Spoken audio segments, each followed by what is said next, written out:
The art style of Shinichi Kameoka, a well-known character designer in the Mana series. He worked on LoM and Mana, Friends of Mana and Sword of Mana. Other notable games he was involved in were Secret of Mana, Trials of Mana and even Mother 3. Today we're going to look at his style for the main character illustrations in the Mana series.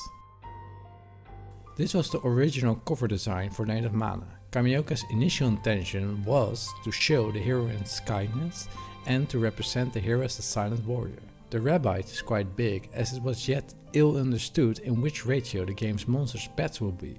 In the end, this was the final cover art, which is a combination of different illustrations. Kameoka's works are rich in creativity and vibrant in color, showing characters their personalities and in-game events.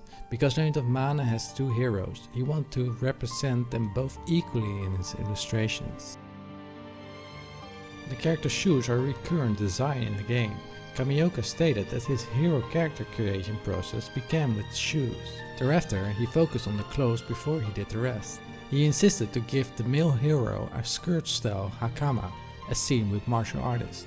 Basically said, he designed his characters in reverse. Instead of the face, his motto was, "The shoes makes the character." All characters in LoM and Mana have their quirky, unique personalities, which makes this game so appealing.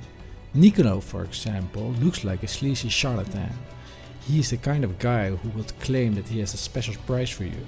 Well, this rabbit is quite hilarious, as he freaking hates sproutings, gentle mana leaf creatures of the world. This is what makes Kameoka's work in LoM and Mana so special. All his designs are different while maintaining the style. Even though the human face are recognizable, they are nothing alike and easily distinguishable. In addition, his great detail of clothes is outstanding. They really seem to fit the characters. Moreover, because it's a fantasy world, the exaggerated head, body and limb ratios perfectly fits the universe that is inhabited by all kinds of creatures. Kameoka's work is known for his coloring style. In LoM and Mana he uses traditional watercolor, which is especially visible in the cactus. You can see the highlights and shadows represented as hard edges around the line art.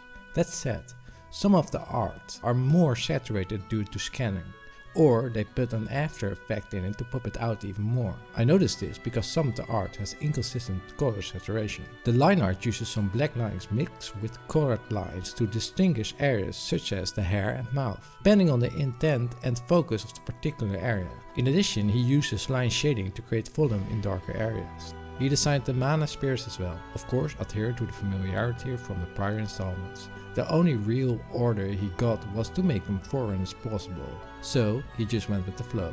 Shinichi Kameoka made a couple of illustrations of Sword of Mana and experimented with the design a bit. This illustration was based on the story of Sword of Mana, showing the sad fate of the heroine. When we look at the style of his line art, it's quite similar to LoM and Mana artwork.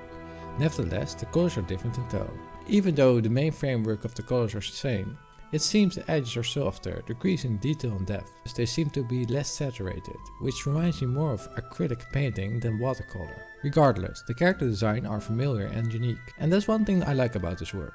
Recognizable and distinguishable.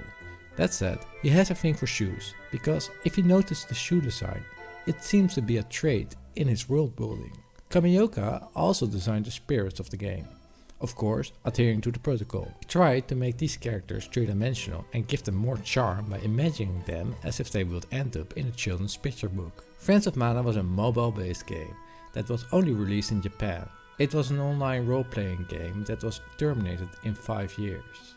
Here are the main two heroes as a child and adult. Both are musicians who play their own instruments. Kameoka wasn't sure if the characters were mature enough to appeal for an audience. If you look closely, the head, body and limb ratio is far more aligned than what he did in his earlier works. The line art is still quite the same, but has a bit of softer edges. The tone and color remind me more of Sword of Mana than LoM and Mana.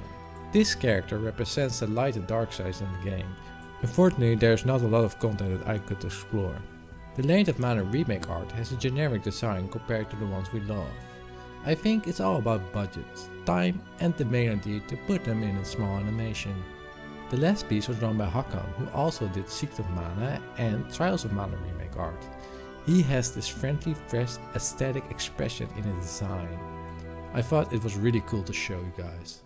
Thanks for watching. I'm fantasy light novel author GP Films, currently looking at the works of Nobuteru Yuki, the character artist of Seiken Densetsu 3 and Chrono Cross. This man has a solid art portfolio, very impressed. And be sure to check out my books on my Amazon page and subscribe to my channel for regular in-depth styles of manga artists of our favorite video games.